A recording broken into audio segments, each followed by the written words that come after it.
Today is Mother's Day. So happy Mother's Day to all the moms out there.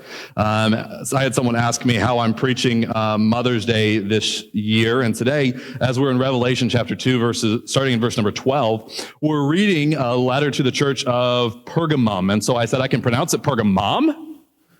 I don't know if that would help anybody. If that feels like a Mother's Day sermon all of a sudden. They say mum in some countries, okay, some English-speaking countries. So it sounds like it's a Mother's Day sermon, right? As we get into this study today, we do have, for moms, we do have a small gift for you guys out in the lobby. For moms, really all ladies, you're welcome to that. We do want to hope you take some time. So men, especially sons, daughters, etc., take some time to spoil mom today, okay? It's all right. Take them to lunch or make them lunch, or if you're not good in the kitchen, take them to lunch. That's what I'm doing because I'm not good in the kitchen, okay? So we want it to be a special day, not a special day. Revelation chapter 2, as we get into this church in Pergamum, one of the things that came to my mind as I was studying this passage, reading about this passage, you're gonna think this is like, Nate, where are you even coming from?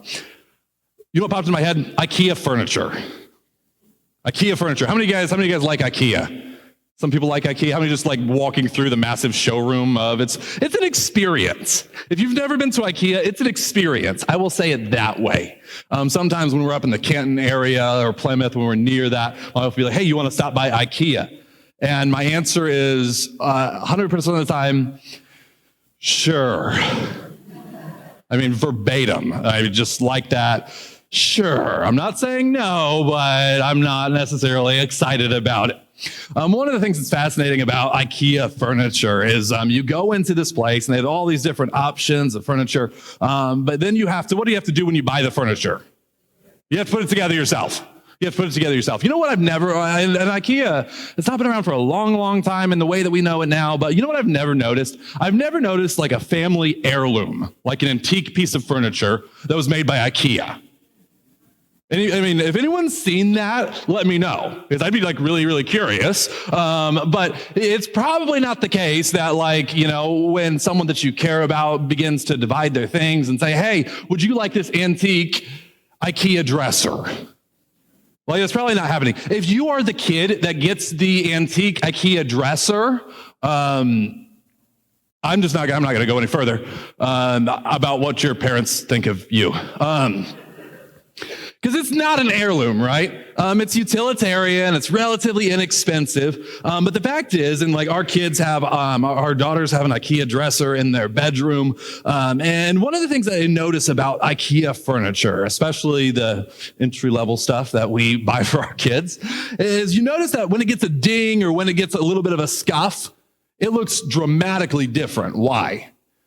Well, because it's not solid wood, is it? It's like a press board, and then there's like a veneer over top of it. But the minute you chip that veneer, all of a sudden you can see the cheaper, less efficient. Around the edges, they begin to kind of peel, and you notice that it's not a quality piece all the way through. Does it do its job? Sure, for a while.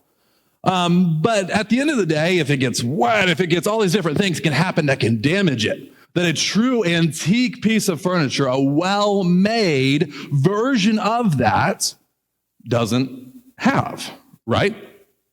As we get into the church of Pergamum, I think you're going to see where we're coming from. We're going to get into the church of Pergamum here in a minute.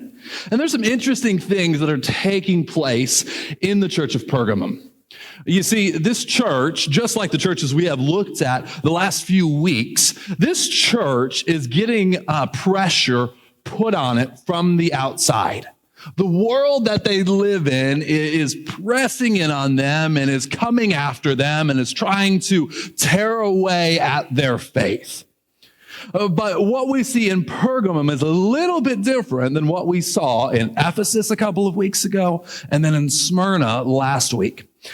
Pergamum, before we dig all the way into this letter, Pergamum is about 65 miles from the last city that we looked at in Smyrna. If you're new with us, all of these churches are real churches that existed at the end of the first century. So about 70 years after Jesus had died, was buried, and rose again, these churches are real churches, and they're all located in modern day, what we would call Turkey.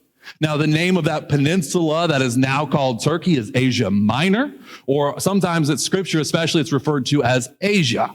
And so that's this area that these churches are located in. Smyrna, if you were to look at Turkey, would be all the way to the east, about midway up the peninsula, and then just a few miles inland.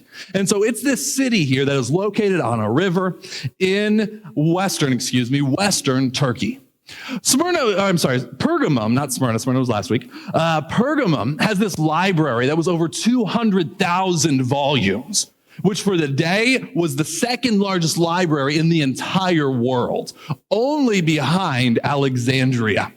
It was the largest in its region for sure, even exceeding the Library of Rome and the Library of Athens. And so as we look at this, another interesting thing that's taking place within Pergamum is that Pergamum was a home to a number of different temples. Now, when we say temples, we're not speaking of the Christian temple or the Jewish temple, that was in Jerusalem, that most of the Bible talks about the temple. No, these are temples to other gods. These are temples to specifically pagan gods.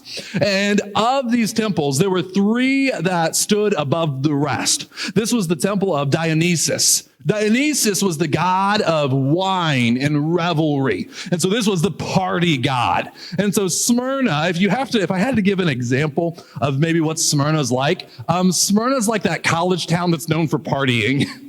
There's a lot of studying and there's a lot of partying. And those are the two things that really are going on a lot in Pergamum. I think I keep saying Smyrna. If I say Smyrna, just substitute it for Pergamum because that's actually where we're at. All right. So we have Dionysus, who's wine and revelry. We have Athena. This is the city of Athens, is named after Athena. Athens is known for just this philosophy, the brilliant minds that came out of this place. And so Athens and Athena here, this is the goddess of strategy and wisdom. And so much studying, a lot of mental exercises, a lot of philosophy coming out of this city. And then finally, we have Asclepius, which is maybe a lesser known god or goddess. This is a god in this instance to you. And this is the god of healing. The god of healing. In fact, they borrowed some of the symbolism from early Judaism, the symbolism of the snake in the wilderness, and then it kind of traveled through this god of healing as well. And so there were hospitals in this city that people would come to, and it was known for its healing. And so if you were sick and you worshiped these pagan gods and you lived in this region, it's very possible, in fact, very likely, that we would go to Pergamum and that we would look for healing there. Or we would make sacrifices to the oracles of Asclepius, okay? And that's where we would go for the purpose of our healing. And then not only do we have those three significant deities with massive structures built for worship, but we also have three that are built to emperors. In fact, one of them was the first temple built to an emperor in the Roman Empire. And this was built to Augustus in the year 29. So just before Jesus begins his public ministry, the first temple to an emperor in the Roman Empire is built here in Pergamum.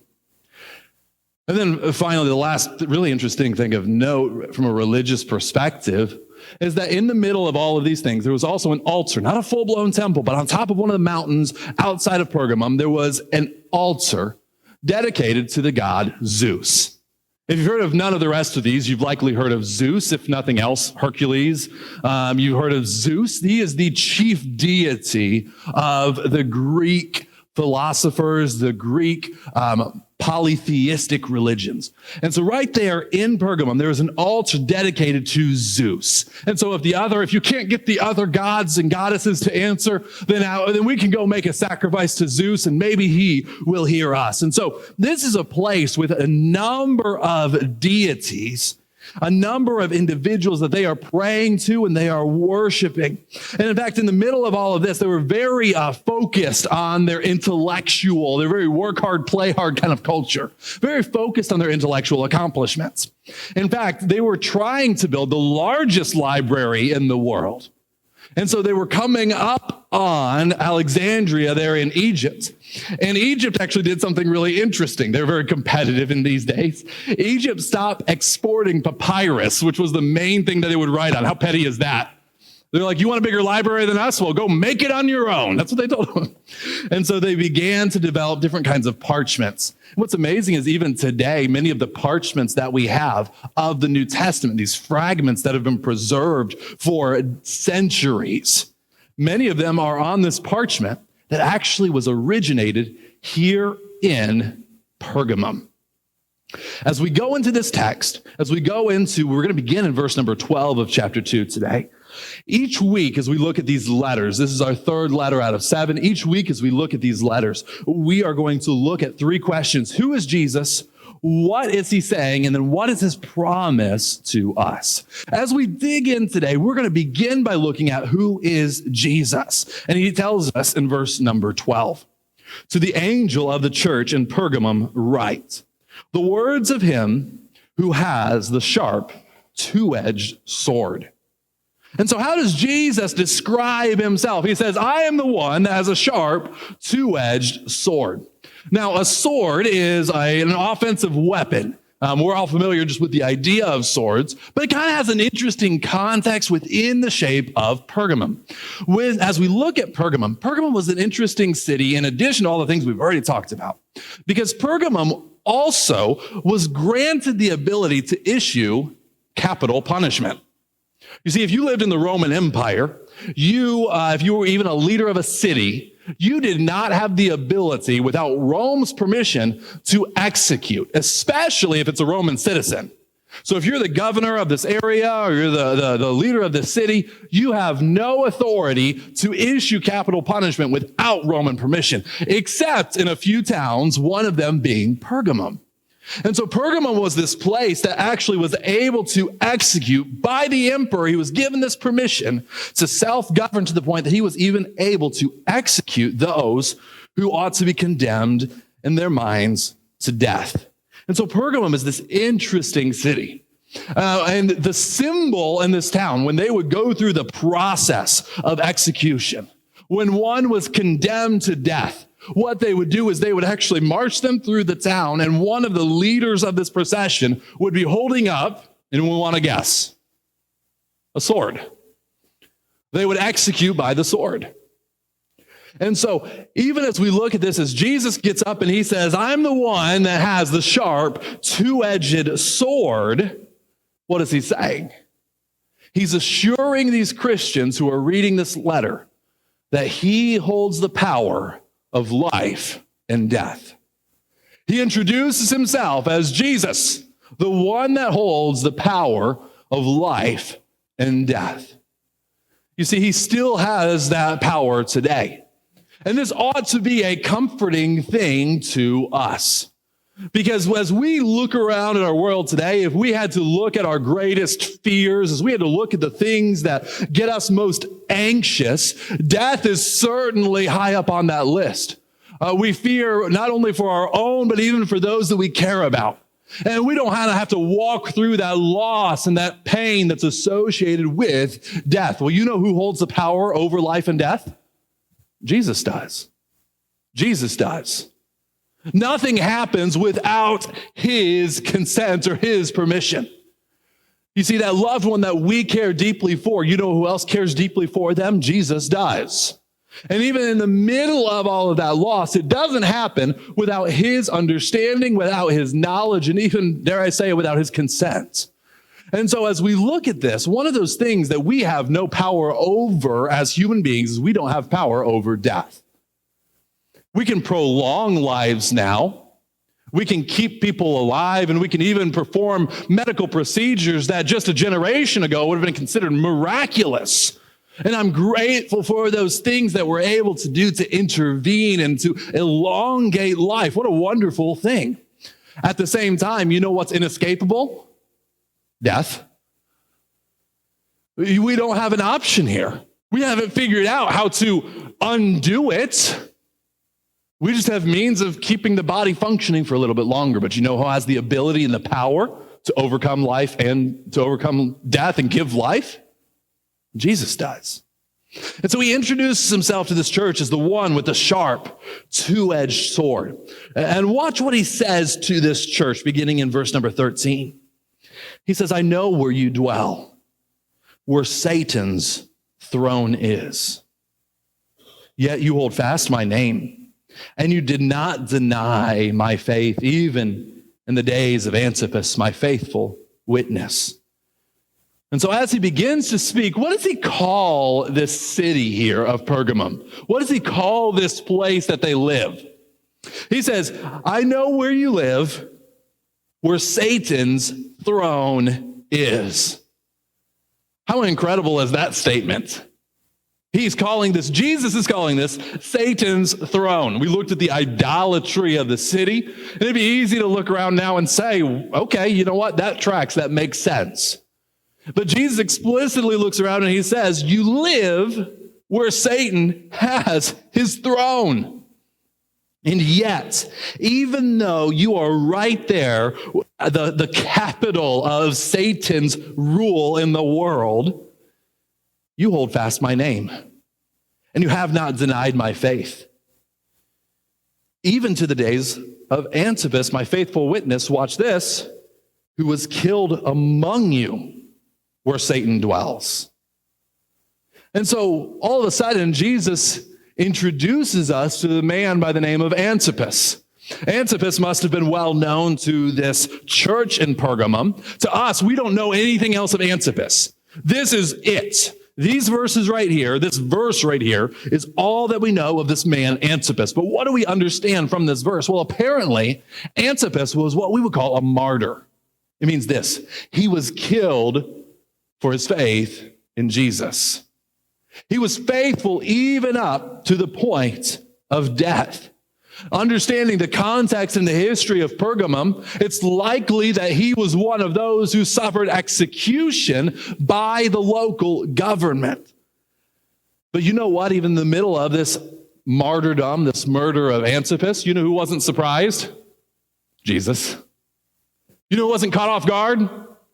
Jesus. We don't know how old Antipas was or how young Antipas was. We don't know what his crime was, except apparently being faithful to Jesus. We don't know what things they brought him in and accused him of. We don't know the processes that he endures. But you know what we do know is we do know that Jesus was in control of all of it. And even here, he calls this man Antipas my faithful witness who was killed among you. And so as we look at all these things going on, we see Jesus, and we see Jesus writing to a church that is in the middle of this place where Satan's throne is. Now, let me ask you this. What type of position has a throne? Do any of you have a throne at work? Anybody go into your place of doing business and you go and you sit on the throne? I mean, maybe euphemistically, but not literally. No, like, who has thrones? Well, kings and queens have thrones. Even in the United States, we don't have a throne, right? Because of the type of government that we have. But as Satan has said that his throne is here, who is Satan? What is Satan being portrayed as? He's the king of this place. He's the one who rules and reigns within this area. And so Jesus, as he's speaking, he writes about King Satan. But he says this, as he says that the Antipas is this faithful witness, he's Jesus' faithful witness, not Satan's. And so even in the middle of a city that is so known for the satanic influences, Antipas and others have remained faithful. But watch this in verse number 14. We love that word, but, don't we? When someone says something nice to you and then they say, but, like moms, if hopefully your kids and your spouses today didn't go, Mom, you're the best mom ever, but. All right? If you made the mistake of doing that, apologize now. Okay. But what does he say? But I have a few things against you. You have some there who hold the teaching of Balaam, who taught Balak to put a stumbling block before the sons of Israel, so that they might eat food sacrificed to idols and practice sexual immorality. Now, this is an interesting reference that he makes here. In fact, he's going back to the book of Numbers, chapter number 22. And if I asked you to tell the story of Balaam and Balak, there are probably very few of you in here who'd be like, oh yeah, Balaam and Balak. Yeah, I know those guys, right up there with David and Abraham and Jesus himself. No, Balaam and Balak are kind of these obscure men in the Old Testament. And to understand what's going on here, I think it's really important for us to understand this story. And so I want to give it to you. I'm just going to tell you this story. You can read it for yourself in Numbers 22 through 25. And so there's actually 4 chapters dedicated to this story. But here's what's going on. Balak is the king of this tribe, this nation, this people called the Moabites.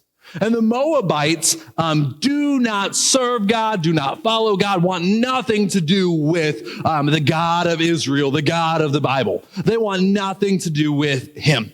Balaam is a prophet of God. And so he is one who his responsibility, his job is to go speak on behalf of God to the people. That is Balaam's responsibility. He's supposed to speak to God. He's supposed to speak to the people on behalf of God. Okay? And so this man has the title prophet of God, we find in Numbers 22. Balak comes to Balaam. So this king comes to this prophet, and here's what he says. He says, hey, Israel's coming. We are afraid that they are going to want to come through our land and that they are going to destroy us because we don't worship God. We don't follow God. We practice this immorality, these things that they despise, that God hates. And we're kind of anxious about all this stuff that's happening. So Balaam, could you do us a favor? Balak says, this king says, could you go and can you curse Israel for me? Can you go to God and put a curse on Israel so that they're not able to come in and to take our land? And so he goes and tries to bribe Balaam, and eventually Balaam actually concedes to this. He says, I can only say what God says, but you know what? Let me ask if God wants to curse Israel. And so, in fact, the most famous part of this story, Balaam is traveling to Balak, this king. So the prophet's going to the king based on these requests. He's riding his mule to go see Balak. And in the middle of all of this, this mule rears up, loses control, falls on top of Balaam. And Balaam begins to hit this animal, begins to yell at this animal, curse this animal, and the donkey turns his head around and starts talking to Balaam. And so this is the most famous part of the story. It's Balaam's mule, his donkey, that spoke to him. And then in the middle of all of this, Balaam is obviously caught off guard. And then this angel reveals himself to Balaam. This is why the donkey had done this in the first place. And all of this begins to proceed. He gives this warning to Balaam about what he is going to do. So Balaam continues on this journey to Balak. But every time that Balak says, here, go ahead, curse Israel, Balaam gets up, he speaks, and out comes a blessing. And so 3 times Balak says, curse Israel, and Balaam gets up and he blesses Israel. So once he's like, hey, no, that's not what you're supposed to say, curse them. And so he says, okay, here, let me try again. Blessing. What? No, that's not it. Try again. Okay, I got it this time. Blessing. And so finally Balak's like, okay, that's enough of that. That's not how it's going to work. But here's what happened. They weren't able to overcome Israel from the outside, but when we get to Numbers chapter 25, what we find is that the people of Israel begin to get very familiar with the people of Moab. They begin to go as far as to participate in the worship of the false god Baal. They begin to bring this curse on themselves because they begin to adopt the gods of the Moabites. And so instead of staying faithful to God, instead of being overcome on the battlefield or being overcome out in this physical way, the Moabites infiltrate Israel. And instead of a curse coming from a man like Balaam, they bring a curse on themselves. Because as God has said to them, you are my people, separate yourselves, behave in this way, what we find is that these Israelites are now behaving just like the Moabites. They're worshiping other gods. They're offering sacrifices to them. They're participating in this immorality that has been condemned for the people of Israel. But they brought this curse on themselves. And so here we find this church in Pergamum. This church wasn't buckling to the persecution of the day. They were becoming comfortable with the gods of their culture. I want you to hear this, and I want you to hear it very, very clearly. When Satan can't destroy from the outside, he will erode from the inside. Whether it's a church, whether it's a community, whether it's an individual. When Satan can't destroy you from the outside, he'll begin to erode you from the inside. And the thing that's so sneaky about this tactic is that we don't recognize the early stages of this rot. When it begins, we don't always notice until it's too late. And so they changed tactics here, and Satan, even in the middle of the city of Pergamum, Satan has shifted gears.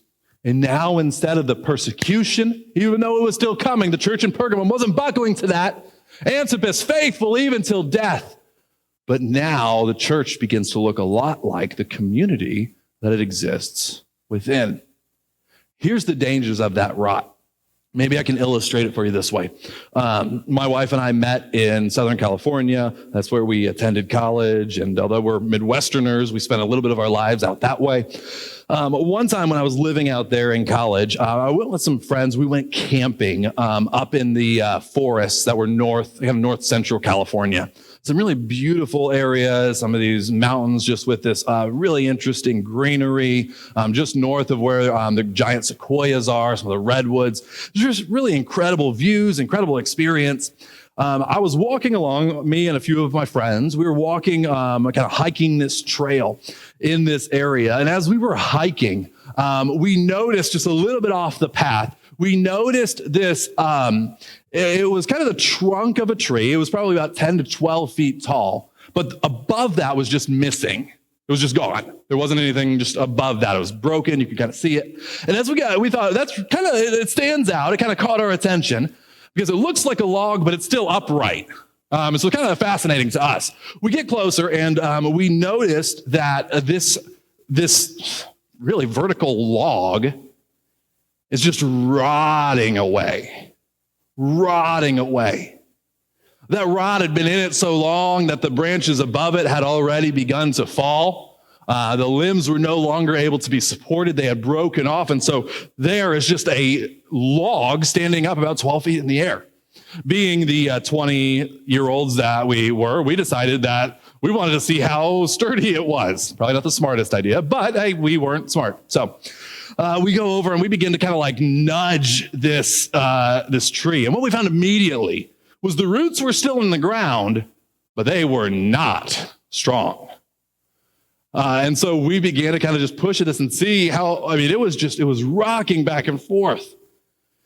And then one of my friends, his younger brother, was with us. He would have been probably middle school at the time, might have weighed 90 pounds, soaking wet while carrying 40-pound weights. Just skinny little kid.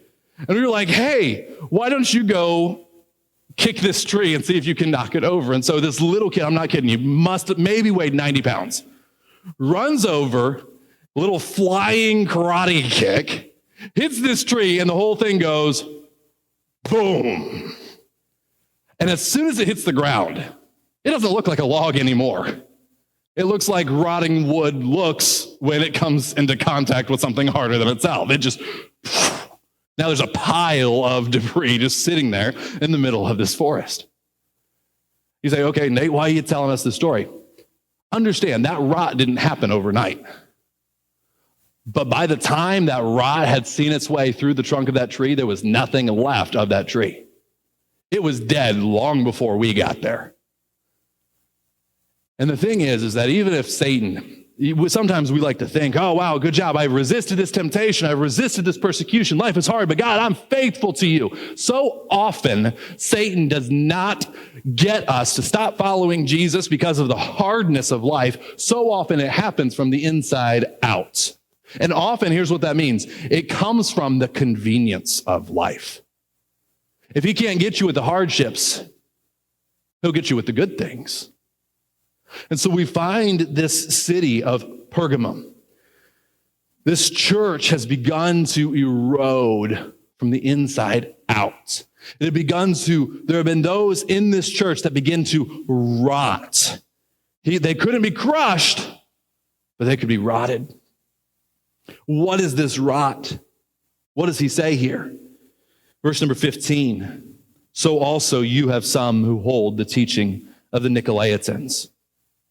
These Nicolaitans are likely those who have participated in sacrificing to idols and the sexual immorality. In this culture, there were those who would teach and practice, those who worship these false gods. What they would do is they would go to the temple and they would participate in bringing these meats as these sacrifices to the gods. That was part of their religious worship. And in fact, they would feast, and especially Dionysus. He's the god, he's what? He's the party god. And so you know what they would do at the temple of Dionysus? They would party. They would go, they would eat, they would drink, they would have a good time.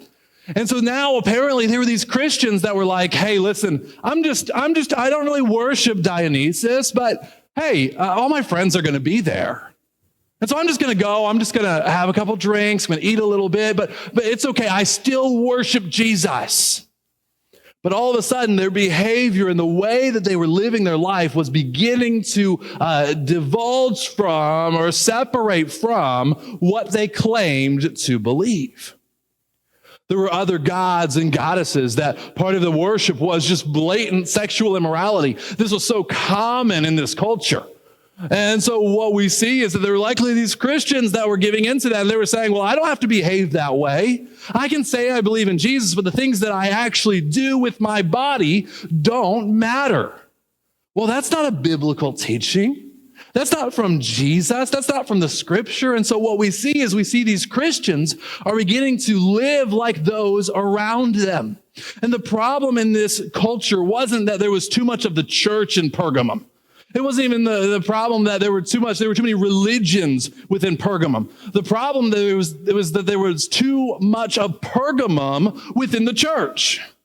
And so these Christians began to live like those who had never even heard of Jesus. So their lifestyle is out of sorts, out of line with what God has called them to do. Which is why when we come to verse 16, Jesus says this, therefore, repent. Repent means to change your mind about something. When you're going one way, we decide, I'm not going to go that way any longer. I'm going to turn and I'm going to go a different direction. Therefore, he says, repent. Change your mind. Change the way that you're living. Because if you don't, if not, I will come to you soon and war against them with the sword of my mouth. And so what is he saying? He's saying, hey, listen, I'm coming against that error. I'm coming against the idolatry. I'm coming against the work that Satan has begun to impose, that he's doing here in the middle of your city. And so what he's leaving before this church is he's really saying, hey, you have to pick a side. You have to decide where you're going to be. Are you going to be with the people of Pergamum, with these worship of these false gods, with this behavior that doesn't align with what I've called you to? Or are you actually going to believe in Jesus and allow your life to be changed in such a way that it reflects that belief? Because the truth is, and this is true of all things, we behave the way we actually believe. Your beliefs will affect your behavior. You can say, well, I believe something, but my behavior's out of sorts with that. Can I lovingly tell you this? You don't actually believe it. If you actually believed something to be true, your behavior would match. And so here we find this church in Pergamum, that their lack of faith is actually revealing itself through the way that they are behaving. Which brings us to this understanding. We must examine ourselves and respond. You see, the thing about this rot, you think about this weathering away from the inside out, it's not visible to everyone else. It's not visible to the people far away from you who only see you from a distance. It's not visible to those who you even just come into contact with on Sundays and say hello and how are you and oh, I'm good and move on. It's not visible to those.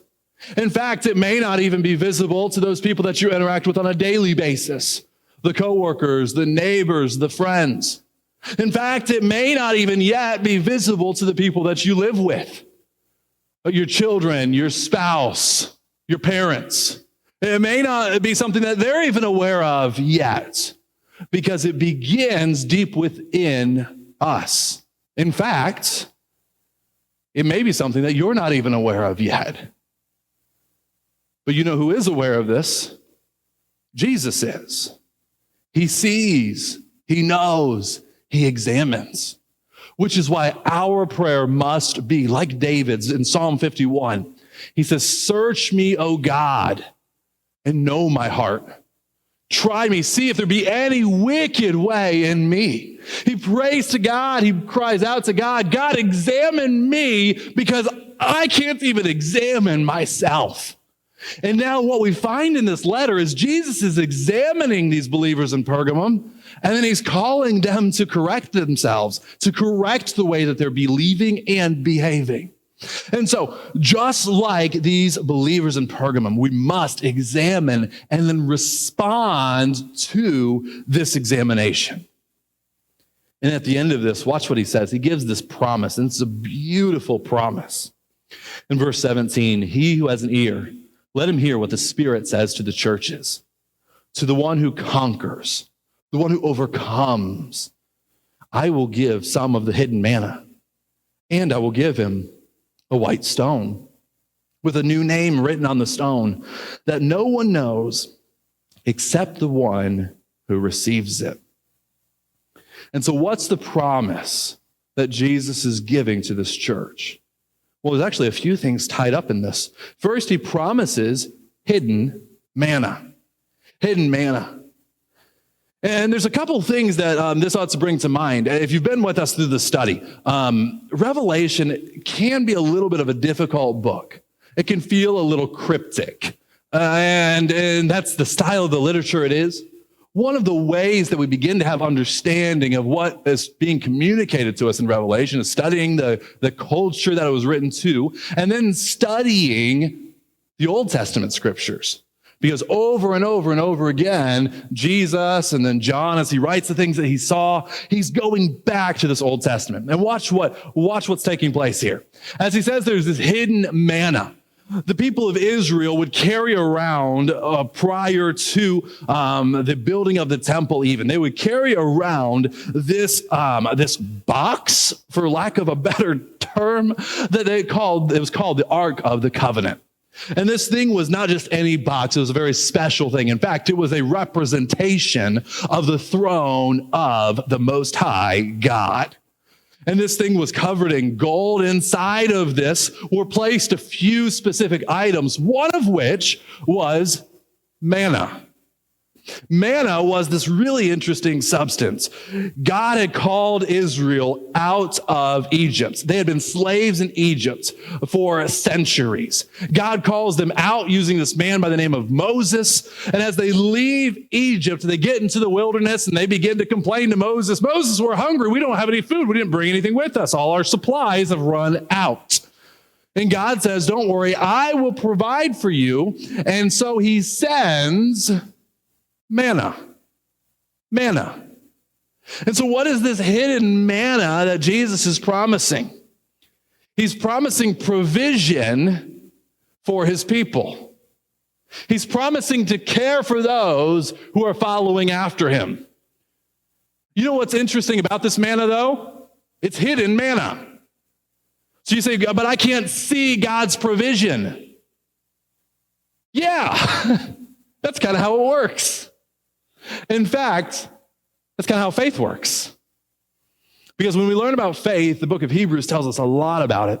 When we look at faith, faith is the substance of things hoped for, the evidence of things not seen.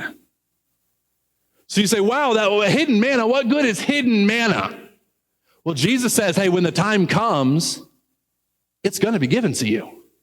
This is promised to the one who overcomes. This is one that is going to be freely distributed. Just because you don't see the provision of God now, just because you don't see the provision of God today, doesn't mean that it's not there. You hear me?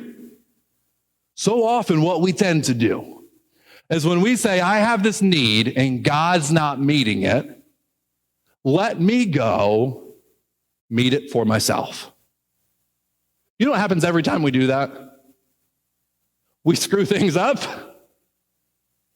Because your provision isn't supposed to come from you. Your provision isn't supposed to come from what you see or the culture or those around you, from the way of living that just makes sense to you. Do you know where your provision comes from? It comes from Jesus Christ. It comes from Jesus and from Jesus alone. And so what is he saying? He's saying, reject this meat that's offered to idols, reject the feast of the pagans, rejoice in this feast of God's provision. And you know what that means? It means this: following Jesus means that we look to him to meet all of our needs. We look to him to meet all of our needs. How many of our needs? All of them. As he finishes this out, watch this. We're going to stay on this for a minute. I want you to see this last promise that he makes. He says, I will give him a white stone with a new name written on the stone that no one knows except the one who receives it. Now, the white stone it's an interesting illustration. Part of why it's interesting is there are a lot of different ideas about what this white stone represents. In this culture, a white stone could be used as a pardon of sorts. This was something that a governor could give to those who had been pardoned of a crime that they were accused of committing. A white stone could be used in a voting process, declaring citizenship. A white stone could be used for a lot of different things, but I think one of these makes the most sense both within this passage and within the context of this book as a whole. 2 weeks ago, as we looked at the church of Ephesus, the promise that Jesus made is he said, hey, if you overcome, you're going to be welcome to eat of the tree of life in the paradise, the garden of God. So you're going to come and you're going to eat with me in my place. You're a VIP. Last week, the promise to the church of Smyrna was what? It was a crown of life. I'm going to give to you who overcome the crown of life, a crown signifying those who were honored, those who have overcome, those who were valued. Well, one of the most common uses of a white stone was it was actually the piece that was given to an individual as an invitation. This was something that would be handed out, would be placed in the hands of those who were coming, especially to a feast. And so here, I believe what Jesus is saying is this. You've been invited to eat at the table of the parties. You've been invited to eat at the table of the academics. You've been invited to eat at the table of the healers and even of Zeus himself, of the emperor, of all the powers and things that you could hope to get. You've been invited to their table. But hey, I'm giving you an invitation to a feast that's so much better. Because the fact is as we examine these gods, today there are so few, if any, who actually put faith in Dionysus or Athena or why? Because they're myths. They're this origin stories created by these cultures. And yet here today, we're still talking about this man by the name of Jesus. And not only do those gods not fulfill us, but even the things they represented will not satisfy or fill you. You see, a party comes to an end, doesn't it? And what happens the next morning? You see, academics, intellect, wonderful. And then a year or two later, it's outdated. Or, if you're like me, it's forgotten. We do so many different things, and we live for so many different things, trying to just fill ourselves up, to make us feel significant, to make us feel loved, to make us feel worthwhile or important or valued. And we go looking for all the things that'll help us feel like we can fit in. When I say all of our needs, so often we think needs and we attach that to like money.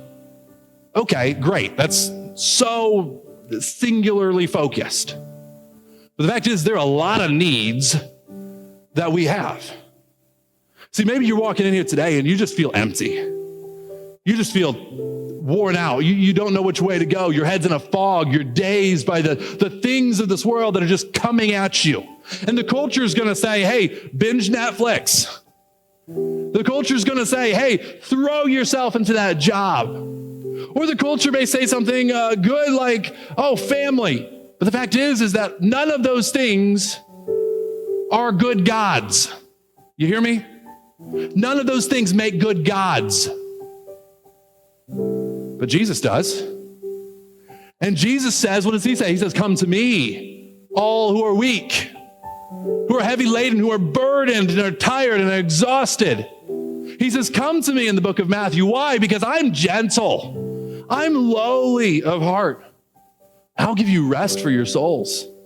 He says, come take my burden. Take my burden. Why? Because it's easy. It's light compared to the things of this world that just weigh us down. And I love how he ends this, because he says there's this white stone. It's this invitation that is being given. And when there's an invitation given, you know what's important on the invitation? You want to know who you're being invited by, right? Who are you invited to? Well, what does he say here? He says, I'll give him a white stone with a new name written on the stone that no one knows except the one who receives it. Cryptic, right? A little bit difficult for us to understand. But what we have to go back to is, what does a name mean? As this church in Pergamum is receiving this and hearing this, what's a name? Well, here, when the names of the gods were used, they're invoking the power and the authority of that God. And so they would make offerings and sacrifices to this Dionysus, to Athena, to Zeus. And they're saying, Zeus, Athena, Dionysus, save us. But here he says, hey, I've got a name for you. And some believe this is the name of the individual who is being invited, but I think this is talking about the name of Jesus himself. And as we are being given this stone, this invitation to come and to feast with him, at the same time, we are being given his authority and his power to do so.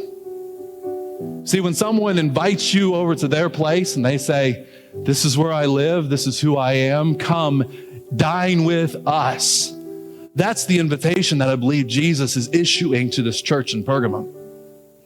He's saying, sure, if you want to go party with this, if you want to go over here, if you want to throw all of your understanding into the sciences, into the intellectual abilities, into the partying, into these different activities, okay. But if you'd rather come to me, I'm inviting you. And here's the thing. Every other God that you pursue is going to let you down. Every other God you pursue will let you down. It's just a matter of time. It's just a matter of time. But when we put our faith in Jesus Christ, Hebrews writes, the author of Hebrews writes, he tells us this: Jesus Christ, the same yesterday, today, forever. There's no change in him. The same Jesus Christ that 2,000 years ago was born of a virgin, miraculously conceived, that lived a perfect, sinless life, and yet was crucified for your sin and for mine, and then rose again 3 days later.